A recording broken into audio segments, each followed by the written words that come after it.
Hey guys, कैसे हैं आप लोग। बहुत अच्छा लग रहा है वीडियो बनाने में, क्योंकि बहुत ही इम्पोर्टेंट चीज़ हम लोग जो है डिस्कस कर रहे हैं। और कल हम लोग 60 तक क्वेश्चन किए थे और इसके आगे का क्वेश्चन देखते हैं, और जो कि बहुत ही इम्पोर्टेंट होगा पैरा मेडिकल एग्जामिनेशन के लिए।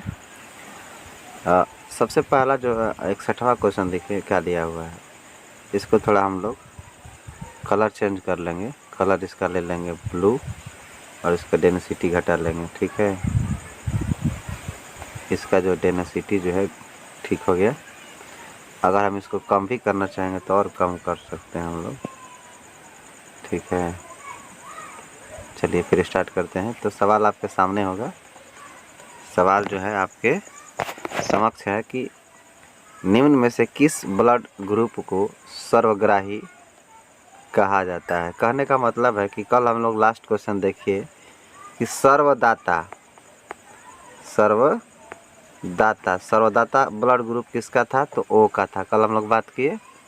अब ये पूछ रहा है कि कौन सा ब्लड ग्रुप जो है सर्वग्राही है। इसका मतलब है कि कौन सा ब्लड ग्रुप सबका जो है ग्रहण कर सकता है। माने कौन सा ब्लड ग्रुप है जो सब लोग उसको ब्लड डोनेट कर सकते हैं। तो इसका आंसर जो हो जाएगा बाबू, इसका जो आंसर हो जाएगा आपका ए बी जो है। ए बी जो है आपको ब्लड ग्रुप, ऐसा ब्लड ग्रुप है जो सबको जो है ग्रहण करता है, मान लेता है। ठीक है, और वो जो है सबको सर्वदाता है, देता है। ठीक है, आगे की तरफ भागेंगे हम लोग। उसके बाद 62वां क्वेश्चन दिया हुआ है कि विटामिन डी तुमको पढ़ाए थे। विटामिन डी के बारे में जो है अगला सवाल देख लेते हैं। विटामिन डी के बारे में, विटामिन डी से संबंधित क्वेश्चन है और बहुत ही बढ़िया क्वेश्चन है।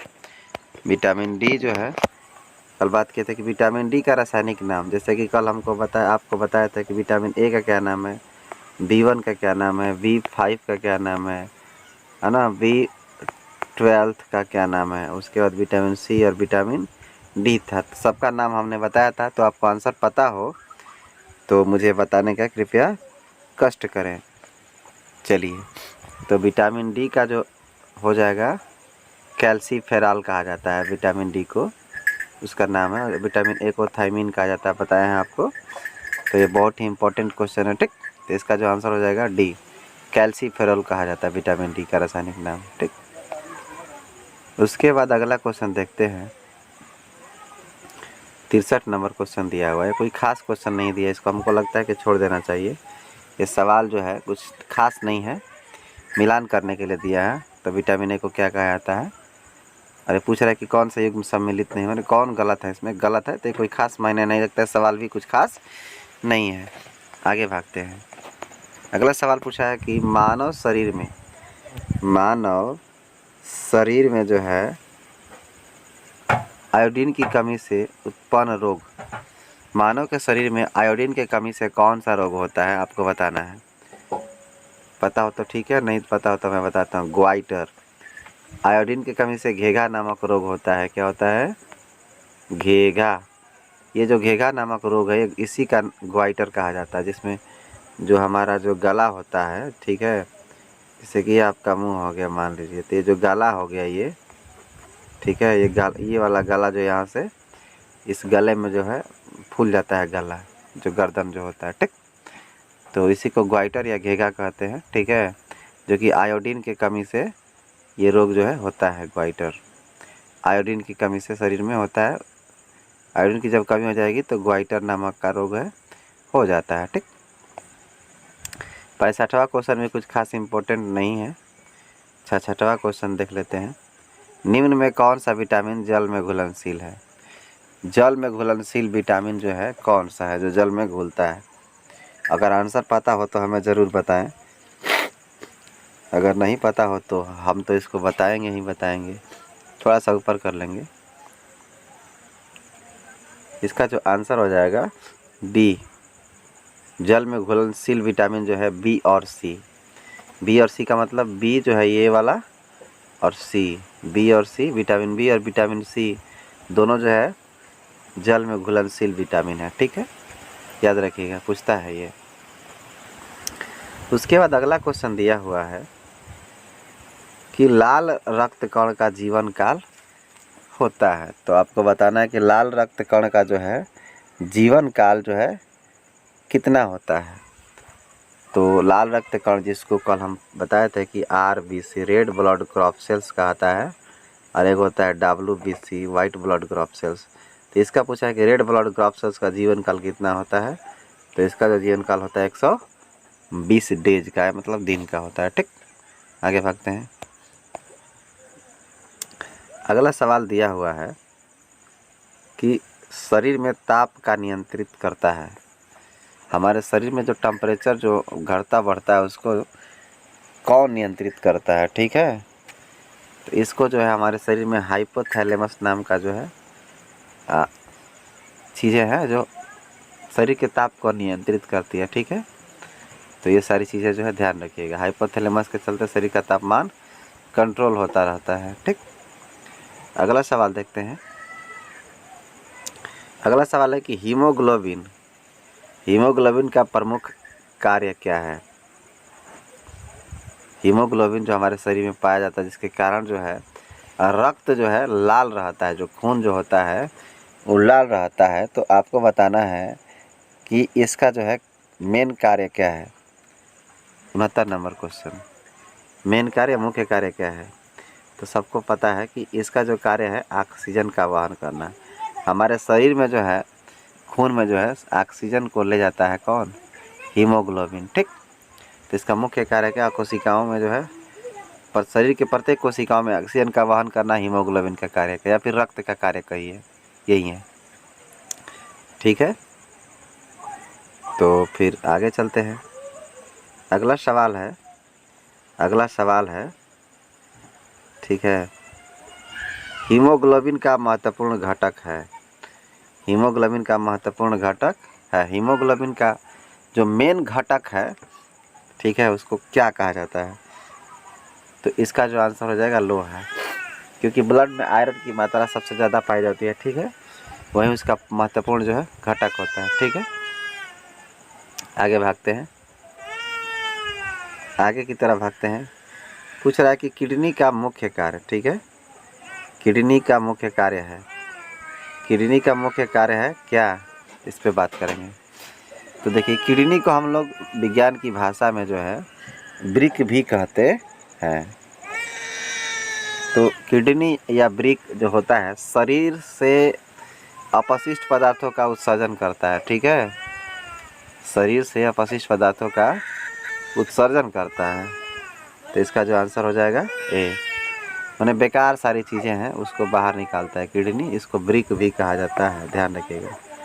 ब्रिक आ सकता है किडनी के जगह पे। तो शरीर में अपशिष्ट पदार्थों का उत्सर्जन कौन करता है, तो किडनी या फिर ब्रिक करते हैं। आगे क्वेश्चन भागते हैं। 72 नंबर क्वेश्चन देखते हैं, थोड़ा सा इसको जूम कर लेंगे ताकि आसानी से दिखे। 72 हड्डियों एवं दांतों के निर्माण में मुख्य घटक है। हड्डियों और दांतों का जो निर्माण होता है उसका मुख्य मेन कारण क्या है, किसकी योग्यता से या फिर किसके चलते जो है हड्डियां और दांतों का निर्माण होता है। तो इसका जो आंसर हो जाएगा डी, ए और बी। कैल्शियम भी होता है और फास्फोरस भी होता है। ठीक है, कैल्शियम दांतों में पाया जाता है, फास्फोरस हड्डियों में पाया जाता है। तो इसको थोड़ा ध्यान रखिएगा, कैल्शियम और फास्फोरस के चलते दांत और हड्डियों का निर्माण होता है। ठीक, आगे भागते हैं। क्वेश्चन नंबर जो है 73, मानव शरीर की सबसे छोटी हड्डी है। मानव शरीर की सबसे, कल आपको बताया था कि सबसे छोटी नहीं सबसे बड़ी जो है हड्डी कौन सी है। तो सबसे बड़ी हड्डी आपको बताया था कि जो है फीमर था, कल फीमर बताए थे, फीमर था जो जांघ की हड्डी होती है। ठीक, और इसका जो हो जाएगा स्टेप्स जो है सब मानव शरीर की सबसे छोटी हड्डी है। ठीक है, ध्यान रखिएगा। उसके बाद पूछा है कि निम्न में कौन सा विटामिन सूर्य के रोशनी में बनता है।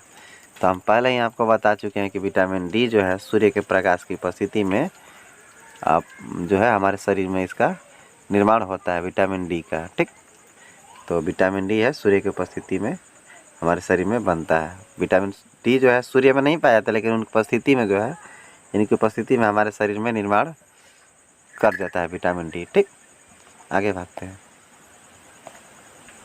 पूछ रहा है कि मनुष्य द्वारा सांस में ली जाती है, मनुष्य जब सांस लेता है तो क्या लेता है? तो आप सबको पता है कि जब मनुष्य सांस लेता है, तो जब मनुष्य सांस लेगा तो आपको पता ही है कि ऑक्सीजन लेता है। तो इसकी तो लॉजिकली क्वेश्चन है, आपके दिमाग के ऊपर।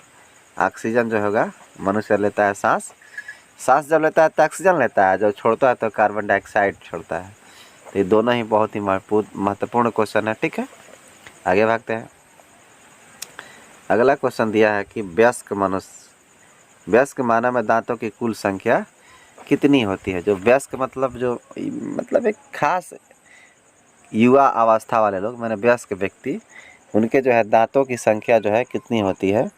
तो सबको पता है कि इसकी जो दांतों की संख्या 32 होती है। ठीक है बच्चे, मानव शरीर में, मानव या वयस्क मानव में दांतों की कुल संख्या 32। ठीक है, आगे भागते हैं। अगला क्वेश्चन देखिए, वायरस से फैलने वाला रोग है, जो वायरस होते हैं, सर्दी हो गया थोड़ा सा, वायरस से फैलने वाला रोग कौन सा, इसमें बताना है आपको। ये सारी चीज़ें नहीं बताए हैं। वायरसों से जो होने वाला, एक वायरस होता है, एक बैक्टीरिया होता है, इसके अलावा भी कुछ जो जीव हैं जो रोगों को फैलाते हैं। तो इसका आंसर हो जाएगा इनमें से सभी जो है एड्स, जो है HIV AIDS, HIV human immuno virus जिसको कहते हैं, उसके बदौलत जो है ये होता है। फिर चेचक जो है ये भी वायरस से होता है, खसरा, इसका मतलब सभी जो है वायरस से फैलने वाले रोग हैं। ठीक, आगे भागते हैं। ये तो हो गया है। उसके बाद ये थोड़ा सा जूम कर लेंगे। क्वेश्चन दिया कि मलेरिया रोग किस परजीवी के संक्रमण से होता है? जो मलेरिया रोग होता है किसके संक्रमण से होता है? तो सबको पता है, इसका जो आंसर हो जाएगा प्लाज्मोडियम। ये मच्छर के काटने से होता है, और मच्छर में ही प्लाज्मोडियम जीवाणु उसके अंदर पाए जाते हैं। तो इसका जो आंसर हो जाएगा प्लाज्मोडियम। ठीक है, आगे भागते हैं। अगला सवाल पूछा है कि मलेरिया रोग के परजीवी वाहक है। मलेरिया जो रोग होता है उसमें उसके जो परजीवी होते हैं, जीवाणु होते हैं, उसके जो मेन वाहक कौन है? तो देखिए, मादा एनफ्लूएंजा जो मच्छर होती है, उसी में प्लाज्मोडियम जीवाणु पाया जाता है। जब हमारे आम को धंसाता है शरीर में, तो उसी में जो है छोड़ देता है। ठीक है, तो मलेरिया रोग के परजीवी का वाहक है मादा एनफ्लूएंजा मच्छर। ठीक है, आगे भागते हैं। अगला क्वेश्चन पूछा, निम्न में कौन सा रोग दूषित जल के सेवन से होता है? निम्न में कौन सा रोग दूषित जल के सेवन से होता है? देखिए, मानव का जो दूषित जल लेने से जो रोग होता है, उसका जो होता है हैजा का नाम सुने होंगे आप लोग। हैजा जो है बीमारी होती थी पहले, लोग जो है बहुत परेशान रहते थे इसके चलते। हैजा का मतलब गंदा पानी पीने से। जैसे लोग पहले कुआं का पानी पीते थे, तालाबों का पानी पीते थे, नदियों का, झरना का पानी पीते थे, तो लोग उसको बहुत दूषित कर देते थे, जिसके चलते पीने के बाद हैजा हो जाता था। अब किसी को हैजा नहीं होता है। ठीक है, तो ध्यान रखिएगा, दूषित जल के कारण होता है। दूषित जल पीने से आपको टाइफाइड भी होता है, तपेदिक जिसको कहते हैं। तपेदिक तो टीबी को कहते हैं, सॉरी। टाइफाइड भी इसमें अगर दिया होता ना, टाइफाइड जिसको कहते हैं, टाइफाइड, तो टाइफाइड भी इसका आंसर हो जाएगा। दूषित जल के पीने से वो भी होता है। ठीक, उसके बाद जो है 81 नंबर क्वेश्चन देखते हैं। डायलिसिस का प्रयोग किस रोग के इलाज के लिए किया जाता है? किस तरह के रोग होते हैं जिसमें डायलिसिस का उपयोग किया जाता है? तो आप सबको पता है कि डायलिसिस का उपयोग जो है किडनी से संबंधित जो है, जिसको गुर्दा कहते हैं और विज्ञान की भाषा में वृक्क कहते हैं, इसी के चलते जो होता है डायलिसिस का प्रयोग किया जाता है। कभी कभी किडनी जब काम नहीं करती है तो। ठीक है, ध्यान रखिएगा। उसके बाद 82 नंबर क्वेश्चन दिया हुआ है कि बच्चों में BCG का जो टीका लगता है किस रोग के प्रतिरक्षा हेतु लगाया जाता है? छोटे छोटे बच्चों को जो है, जब बच्चा जन्म लेता है तो कुछ महीने बाद या फिर कुछ दिन बाद जो है उन लोगों को जो है BCG का जो है टीका लगता है। तो उसका मेन कारण क्या है? तो उसका मेन कारण है कि ट्यूबरकुलोसिस जो रोग होता है वो नहीं होगा BCG का टीका में। ठीक है, ध्यान रखिएगा। ट्यूबरकुलोसिस जिसको TB कहता है, वो बच्चों को टीका लगाता है। ठीक, आगे भागते हैं, ध्यान रखिएगा। 83 नंबर क्वेश्चन देख लेते हैं, ये सवाल क्या कहा है, जूम कर लेंगे थोड़ा।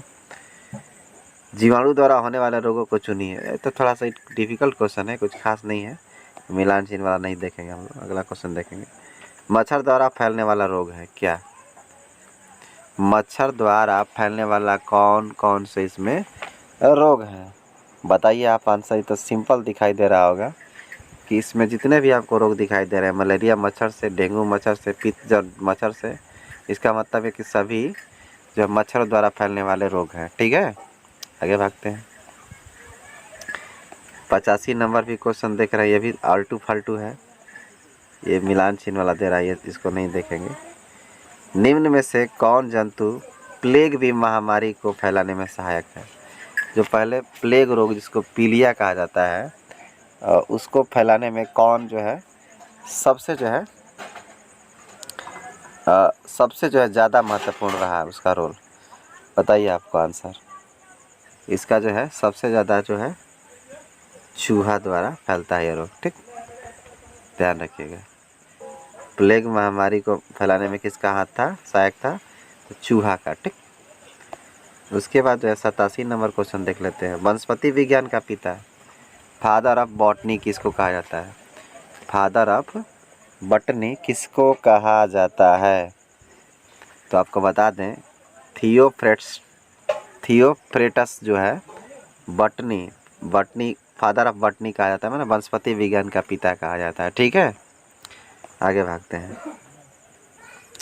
शैवालों के अध्ययन संबंधी विज्ञान को क्या कहा है? जिसमें शैवालों के बारे में अध्ययन जब किया जाता है, उसमें किस विज्ञान के अंतर्गत लिया गया है? ठीक है, तो उसको क्या कहा जाता है कि फाइकोलॉजी कहा जाता है। फाइकोलॉजी जो है शैवालों के अध्ययन संबंधी विज्ञान को कहा जाता है। ठीक, ध्यान रखिएगा, बहुत ही इम्पोर्टेंट क्वेश्चन है। आगे की तरफ भागते हैं। उत्तर ठीक है, एक कवक आ गया। कवक के अध्ययन संबंधी विज्ञान को क्या कहा जाता है? कवक जो होते हैं उसके अध्ययन संबंधी विज्ञान को क्या कहा जाता है? तो इसका जो हो जाएगा माइकोलॉजी। माइकोलॉजी के चलते जो माइकोलॉजी में जो है कवकों का अध्ययन किया जाता है। ठीक, ये भी ध्यान रखिएगा। आगे भागते हैं। अगला सवाल दिया है कि विषाणु की खोज किसने की? विषाणु का नाम समझ रहे हैं ना? विषाणु को वायरस भी कहा जाता है।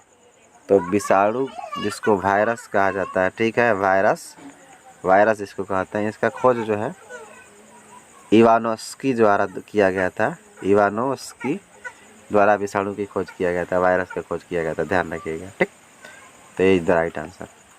थोड़ा सा बड़ा है, इसको जूम कर मिनिमाइज करते हैं, ये हो गया। 91 नंबर क्वेश्चन देखते हैं कि सजीव और निर्जीव के बीच की कड़ी किसे कहा जाता है? सजीव और निर्जीव के बीच की कड़ी मतलब कि कौन से ऐसे जीव हैं, न सजीवे कह सकते हैं न निर्जीवे कह सकते हैं। तो इसका जो आंसर हो जाएगा वायरस। वायरस ना तो सजीवे होते हैं न निर्जीवे होते हैं, क्योंकि निर्जीव का कुछ लक्षण दिखाई देता है, कुछ सजीव का लक्षण दिखाई देता है, इसीलिए इसको दोनों के बीच में रखा गया है वायरसों को। बैक्टीरिया जीवाणु होता है, उसका नाम है जीवाणु है। फिर कह रहा है कि बैक्टीरिया की खोज किसने की? बैक्टीरिया की खोज किसने की आपको बताना है। बैक्टीरिया को जीवाणु भी कहा जाता है, ध्यान रखिएगा, लिखने में थोड़ा सा डिस्टर्ब हो गया। तो 92 का जो आंसर हो जाएगा बच्चे वही होगा एंटोनी वान लीवेनहॉक जो है, एंटोनी वान लीवेनहॉक जो है बैक्टीरिया की खोज की थी। ठीक है, आगे भागते हैं। अगला क्वेश्चन दिया है, थोड़ा सा जूम कर लेंगे, ठीक है, थोड़ा सा जूम कर लेंगे।